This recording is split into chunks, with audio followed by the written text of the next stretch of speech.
Assalamualaikum warahmatullahi wabarakatuh.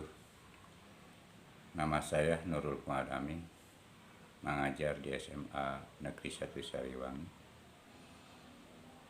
Pada pembicaraan ini, saya akan memaparkan bagaimana sebagai seorang guru untuk memecahkan permasalahan, terutama tentang disiplin peserta didik.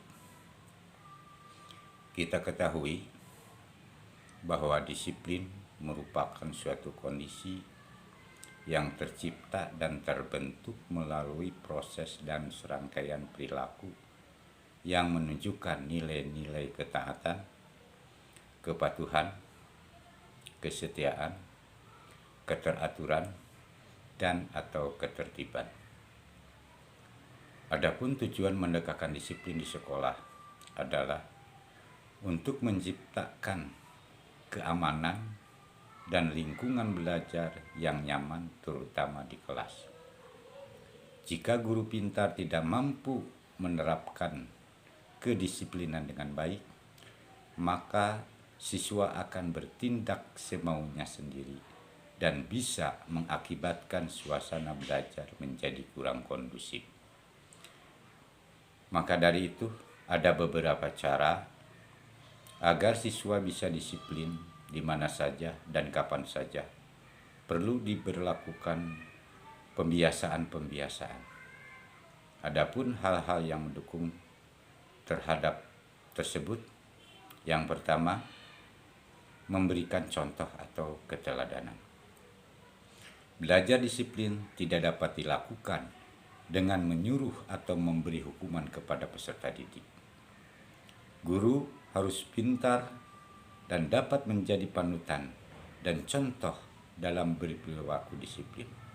Kita sebagai seorang guru, ketika kita masuk ke dalam kelas, maka kita paling pertama yang datang ke dalam kelas. Artinya kita memberikan contoh supaya peserta didik mencontoh terhadap perilaku kita sebagai seorang pendidik.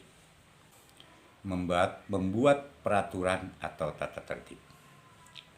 Meningkatnya kedisiplinan siswa di sekolah dapat dilakukan dengan membuat daftar peraturan atau tata tertib yang jelas dan tegas.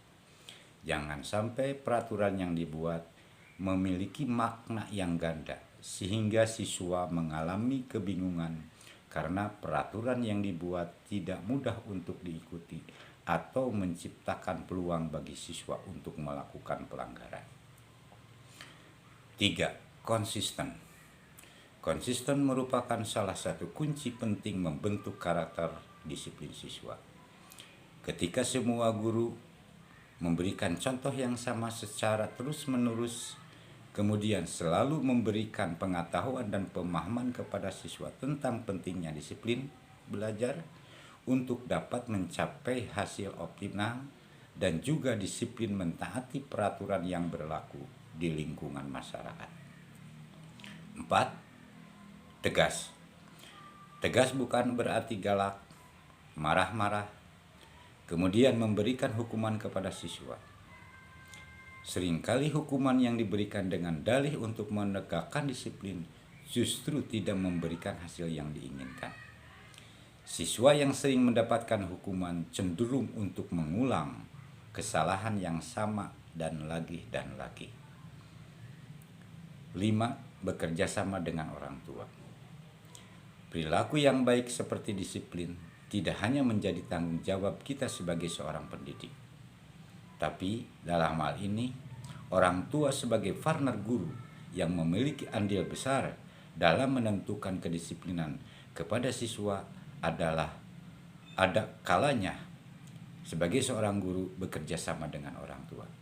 Agar kita sama-sama, kita sebagai seorang guru menegakkan disiplin di sekolah, maka peran orang tua menegakkan disiplin di lingkungan keluarga atau di rumah. Demikianlah paparan permasalahan yang saya sampaikan. Mudah-mudahan bermanfaat. Terima kasih. Assalamualaikum warahmatullahi wabarakatuh.